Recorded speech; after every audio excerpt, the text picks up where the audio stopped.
Hello all, welcome back to Dr. Kala Edu. So with all your support, successful என்னோட channel வந்துட்டு போயிட்டு இருக்கு. Thanks for all your support. இன்னையிலிருந்து என்ன அப்படின்னு பார்த்தீங்கன்னா I will start the classes for 11th standard also. But என்ன அப்படின்னு பார்த்தோம்னா I have skipped I skip out some of the lessons. The reason is அதை லேட்டராக எடுக்கலாம்னா ஏன்னா இப்போ இந்த லெசன்லேருந்து எடுத்தால் the 12th people also will be very helpful. அவங்களோட அடுத்த என்ட்ரன்ஸ் எக்ஸாம்ஸ்க்கெலாம் ஹெல்ப்ஃபுல்லாக இருக்கும். So I start with middle of the book 11th standard. So today we are going to start a new topic regarding cell.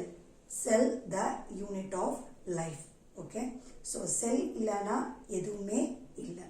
So all the small microorganisms, chinna microorganisms lende human நம்ம animal kingdom la we are the advanced. So plant kingdom la angiosperms. So இவங்க எல்லாத்துக்கும் யார் முக்கியம்? செல் தான் முக்கியம். செல் is the basic unit of life. இது நம்ம சின்ன வயசுலேருந்தே படிச்சுட்டு இருக்கிறது தான். ஸோ இதை பற்றி என்ன அப்படிங்கிறத வந்து நம்ம டீட்டெயிலாக பார்க்க போகிறோம். ஸோ இந்த லெசனோட ஃபர்ஸ்ட் இன்ட்ரடக்ஷன்லேயே செல் வந்துட்டு எப்படி யாரெல்லாம் வந்துட்டு கண்டுபிடிச்சாங்க அப்படிங்கிறதும் we have about microscopy. So இந்த வீடியோவில் we are going to discuss about that only. Okay. So உங்களுக்கு அதுக்கு முன்னாடி காமனாக இப்போ வரைக்கும் தெரிஞ்சுக்கிட்ட ஒரு விஷயத்த சொல்கிறேன். ஸோ செல் வந்துட்டு என்ன ஆகும்? Group of cells together called as tissues. So இந்த டிஷ்யூஸ் எல்லாம் சேர்ந்து தான் என்ன ஆக போகுது? they are going to form into an organ. So பிளான்ட்ஸை பொறுத்த வரைக்கும் ஒரு ஸ்டெம், லீஃப் இதெல்லாம் வந்துட்டு இட் இஸ் அன் ஆர்கன். நம்மளுக்கு பொறுத்த வரைக்கும் என்னது? Lungs, heart, stomach, kidney. So these are the organs. So செல்ஸ்லேருந்து தான் வந்துட்டு எல்லாத்தோட ஃபார்மேஷன்ஸும் இருக்குது. Okay, right. So first Aristotle. We all know about Aristotle. அவர் பெரிய ஜீனியஸ், நிறைய இன்வென்ட் பண்ணியிருக்காருங்க. பட் அந்த காலத்திலேயே எப்போ, தட் இஸ் பிஃபோர் கிரைஸ்ட், பிசிலே வந்துட்டு 384 to 322 பிசிலே வந்துட்டு அவர் என்ன சொல்லியிருக்காருன்னு பார்த்தீங்கன்னா, ஸோ இந்த animals and plants they are recognised. ஏதாவது ஒரு ஸ்ட்ரக்சரல் யூனிட் இருக்குது சின்னதாக. So that only how they are growing, reproduction, so everything depend upon that அப்படிங்கிறத அரிஸ்டாட்டில் சொல்கிறார். ஸோ இதோட முடிஞ்சிருச்சு. But he don't know anything in detailed. Okay. So next அதுக்கப்புறம் பார்த்தோம்னா ராபர்ட் ஹூக். இவர் தான் வந்துட்டு 1660s. ஸோ 1660s அவர் என்ன சொல்கிறாருன்னா, செல்ஸ் வந்துட்டு it looks like a honeycomb அப்படிங்கிறாரு. ஸோ எப்படி இருக்கும்? நம்ம ஹனி கூம் இப்படி இருக்கும் இல்லையா? ஸோ இந்த மாதிரி ஏதோ ஒன்று பார்க்குறேன் அப்படின்னு சொல்லிட்டு வந்துட்டு காக் செல்ஸ், அதாவது பிளான்ட்ஸில் வந்துட்டு இஸ் அப்சர்விங் சம்திங். இந்த மாதிரி செல்ஸு நம்மளுக்கு தெரியல, but he's telling it is and honeycomb அப்படின்னு. So 1665 he publishing is details. So இவர் கண்டுபிடிச்சது எல்லாம் வந்துட்டு டீட்டெயில்டாக பப்ளிஷ் பண்ணுறாரு ஒரு புக்காக. Where it's called as micrographia. So இந்த மைக்ரோகிராஃபியாவில் வந்துட்டு ஹஸ் டீட்டெயிலி எக்ஸ்பிளைன்டு அவர் என்ன பார்த்தாரு, ஸ்ட்ரக்சரெலாம் அது எப்படி இருக்குது அப்படிங்கிறதுலாம் he was detailly discussing. So later then Anton van Leeuwenhoek. So Anton van Leeuwenhoek இவர் தான் வந்துட்டு செல்ஸை பார்த்துட்டு என்ன சொல்கிறாரு? He has named it as animalcules. Later இந்த அனிமக்யூல்ஸை தான் நம்ம என்னன்னு சொல்கிறோம்? செல்லுன்னு பேர் வச்சாச்சு. Okay. So he has given the name as animalcules. So next Robert Brown. So you want keep it in mind. நீங்கள் மனப்பாடம் பண்ண வேண்டாம், பட் இந்த பேர் கேட்கும் போது யூ ஷுட் கெட் ரிமெம்பர் இவங்கெல்லாம் இருந்தாங்க, இது சொல்லியிருக்காங்க அப்படின்னு. Okay. So Robert brown in 1831 to 39 he was describing the cell. அவர் ஏதோ ஒன்று அப்சர்வ் பண்ணுறார் and he was telling that a spherical body called nucleus is present உள்ள இருக்கு அப்படிங்கிறத he is observing and dealing to us. So next யாருன்னு பார்த்தோன்னா H.G. Dutrochet. H.J. Dutrochet. So அவர் 1824 cell தியரிக்கான ஒரு ஐடியா வந்துட்டு புட் ஃபார்வர்ட் பண்ணுறாரு. ஸோ செல் தியரி இப்படி இருக்கலாம், செல்ஸ் இப்படி இருக்கலாம் அதெல்லாம் சொல்லிட்டு so cell theory is started putting forwarded it. So next வந்துட்டு Matthias Schleiden and Theodor Schwann. So இவங்க தான் செல் தியரியை ப்ரப்போஸ் பண்ணது. இன்னைக்கு வரைக்கும் நம்ம பேசிக்காக ஒரு செல்லை பற்றி தெரிஞ்சுக்கிட்டு அதோட தியரி பற்றி அக்செப்டடாக இருக்கிற ஒரு கான்செப்ட் அப்படின்னு பார்த்தோன்னா இவங்க போட்ட கான்செப்ட் தான். So the name shortly as Schleiden and Schwann cell theory அப்படின்னு சொல்லுவோம். ஸோ இன்னைக்கு வரைக்கும் we are basic about the cell. we will discuss about this their cell theory only. So அதுக்கப்புறம் ருடால்ஃப் விர்ச்சோ. ஸோ இவர் தான் வந்துட்டு புதுசாக ஒன்று சொல்கிறாரு. புதுசானா அதுதான் நிஜம்.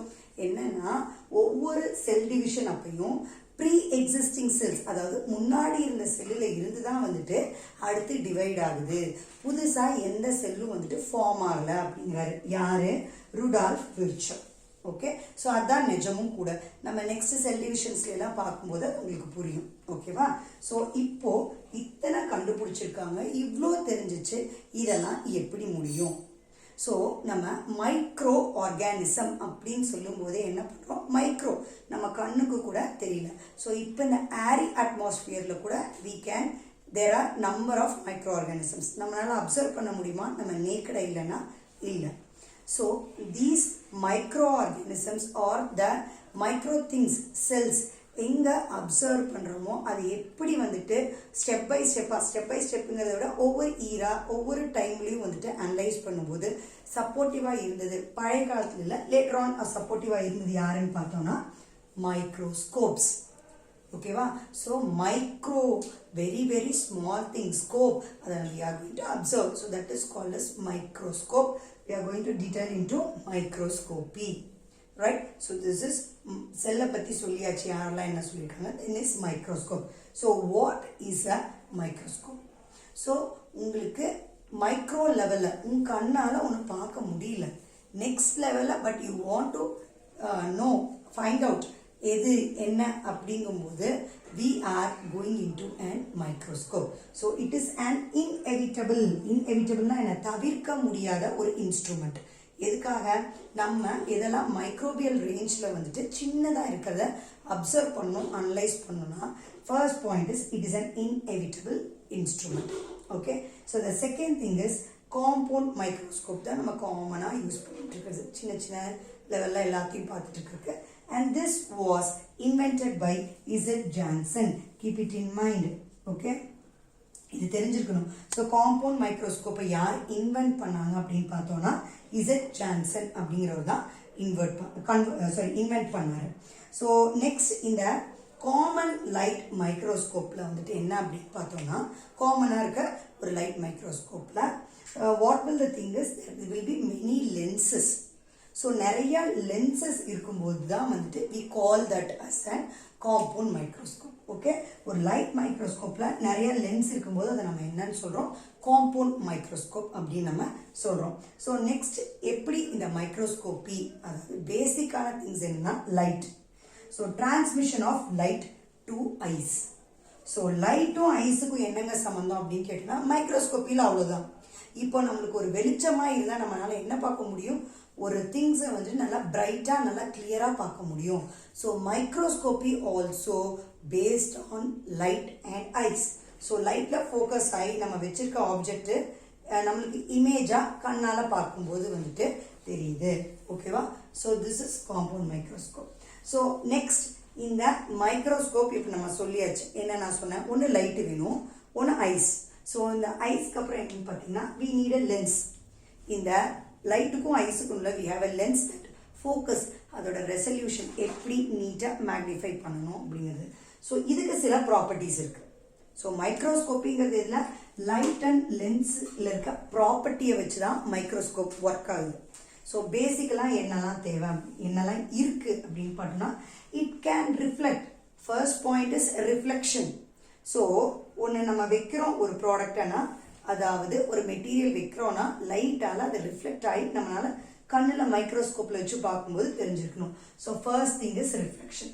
Next is magnification. ஸோ இருக்கிற சைஸை விட எவ்வளோ பெரிய சைஸில் காட்ட முடியும் அப்படிங்கிறது தான் magnification. So next is numerical aperture. So numerical aperture அப்படின்னு சொல்லும்போது என்னன்னா, நீங்கள் நம்ம நிறைய லென்சஸ் டிஃப்ரெண்ட்டாக வச்சுருப்போம். எதுக்கு அப்படின்னா மேக்னிஃபிகேஷன் அட்ஜஸ்ட் பண்ணுறதுக்காக.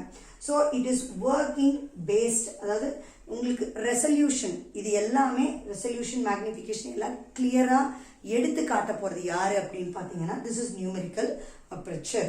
ஓகே, ஸோ உங்கள் புக்கில் கொடுத்துருக்க 2 டைப் ஆஃப் மைக்ரோஸ்கோப் இஸ் ஒன்று bright field microscope and another is electron microscope. So bright field microscope அப்படின்னா என்ன அப்படின்னு பார்த்தீங்கன்னா, ஸோ நம்ம ரொட்டீனா ஸ்கூல்லையோ நம்ம படிச்சுட்டு யூஸ் பண்ணிட்டு இருக்க எக்ஸ்பிரிமெண்ட்ஸ்க்கு, even for the research level experiments, the microscope is bright field microscope. So the second thing is light will pass directly here. இங்க டைரக்டா வந்து நம்ம ஸ்பெசிமெனுக்கு பாஸ் ஆயிரும். ஓகேவா? So next is contrast staining. அதாவது நம்ம ஒரு செல்லை பத்தி படிக்க போறோம், ஒரு பிளான்ட் செல். ரொம்ப தின்னா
பண்ணியிருப்பாங்க. ஓகேவா? ஸோ லைட் வந்து கண்டென்சர்ல ஹிட் ஆகி ஸ்டேஜுக்கு பாஸ் ஆயிடுது. ஸ்டேஜில் என்ன இருக்கு? நம்ம வச்சிருக்க ஸ்பெசிமன் இருக்கு. ஸோ இந்த லைட் என்னவா இருக்கலாம்? நான் சொன்னேன், என்ன சொன்னேன்? நேச்சுரல் லைட்டாகவும் இருக்கலாம், ஆர்டிஃபிஷியல் லைட்டாகவும் இருக்கலாம் நான் சொல்லியாச்சு. ஸோ ஆர்டிஃபிஷியல் லைட்டா இருந்துச்சு அப்படின்னா it is CFL bulbs or LED bulbs. So CFLனா என்ன அப்படின்னா compact fluorescent lamp. Okay, so compact fluorescent lamp, compact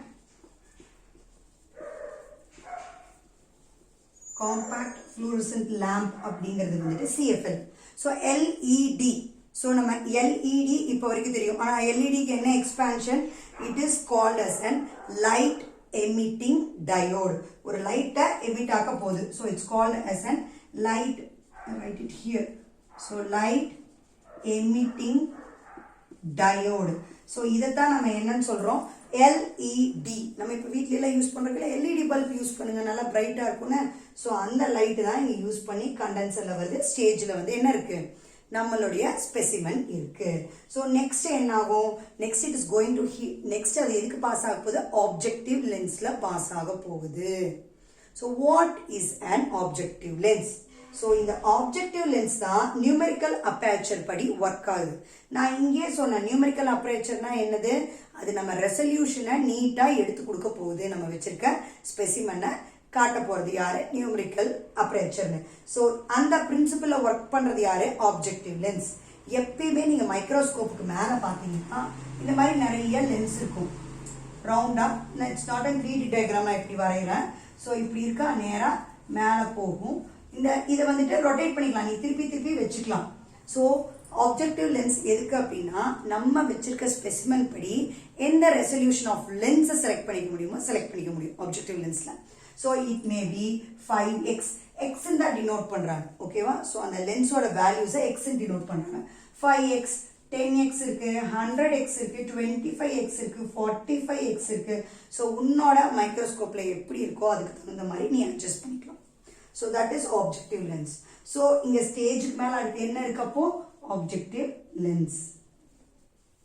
ஓகேவா? ஸோ இந்த ஆப்ஜெக்டிவ் லென்ஸ் முடிஞ்சிருச்சு. அடுத்து என்னன்னா ஐபீஸ். ஸோ நீ டைரக்டா பார்க்க முடியாது. ஆப்ஜெக்டிவ் லென்ஸ் மேல அடுத்து என்ன இருக்குன்னா ஒரு இவ்வளோ நீட்டமா இருக்கும். நீங்க மைக்ரோஸ்கோப்ல மேல பார்த்துருப்பீங்க. So this is called as eyepiece. So அந்த ஐபீஸ்ல நீ கண்ணு வச்சு இப்படி உள்ள பார்க்கும்போது தான் என்ன தெரியுது? உள்ள உன்னோட இமேஜ் ஸ்டேஜ்ல எப்படி இருக்கு, இந்த ஆப்ஜெக்டிவ் லென்ஸ் எவ்வளோ மேக்னிஃபைடா ரெசல்யூஷனா எப்படி நம்ம ஸ்பெசிமனா காட்டி கொடுக்க போகுது அப்படிங்கிறத நம்ம பார்க்க போறோம். ஓகே, புரிஞ்சுதா இப்போ? ஸோ ஃபர்ஸ்ட் லைட் எங்க ஹிட் ஆகும்? கண்டென்சர்.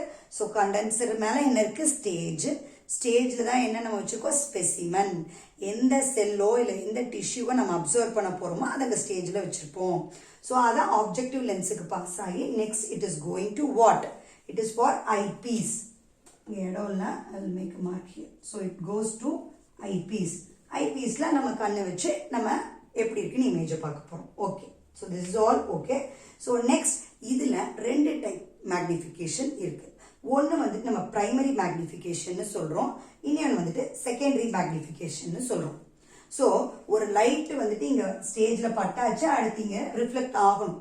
ஃபர்ஸ்ட் எங்க ஹிட் ஆகும்? அப்ஜெக்டிவ் லென்ஸ்ல தான் ஹிட் ஆகுது நம்மளுக்கு தெரிஞ்சு. ஸோ இந்த அப்ஜெக்டிவ் லென்ஸ்ல ஹிட் ஆகும்போது அது ஃபர்ஸ்ட் எங்க? ஃபர்ஸ்ட் இந்த ஸ்பெசிமனோட லைட், அதாவது ஸ்பெசிமனோட காப்பி, அதாவது எப்படி இமேஜ் வந்துட்டு இங்க தான் விழுகுது. ஸோ அதனால it is an real image. So primary மேக்னிஃபிகேஷன்னா என்ன? ஆப்ஜெக்டிவ் லென்ஸ்ல ஃபர்ஸ்ட் இமேஜ் தெரியுது, which is an real image and it is inverted. Make a point that it is inverted. So அதே செகண்டரி மேக்னிஃபிகேஷன்னா என்ன அப்படின்னு பார்த்தீங்கன்னா, இட் இஸ் எங்க? உங்க ஐபீஸ். உங்க ஐபீஸ் இருக்கு இல்லையா, நீங்க கண் வச்சு பார்க்க போறீங்க இல்லையா, தட் ஐபீஸ்ல நீங்க அப்சர்வ் பண்ண போறது தான் we call this as an secondary magnification. So this is called as virtual and the image is inverted. ஏன் விர்ச்சுவல் இமேஜ்னு சொல்றோம்? இங்க ஸ்டேஜில் இருந்து பார்க்கும்போது ஆப்ஜெக்டிவ் லென்ஸுக்கு தான் ரியல் இமேஜ் தெரியும். அதுல இருந்து போட்டோவா ரிஃப்ளெக்டிவா கொடுக்கறதா யாரு? இந்த அப்ஜெக்டிவ் லென்ஸ்ல இருந்து எங்க கொடுக்க போகுது? ஐபீஸ்க்கு கொடுக்க போகுது. ஸோ இது இங்க வருது பிரைமரி மேக்னிஃபிகேஷன், இங்க வருது செகண்டரி மேக்னிஃபிகேஷன்.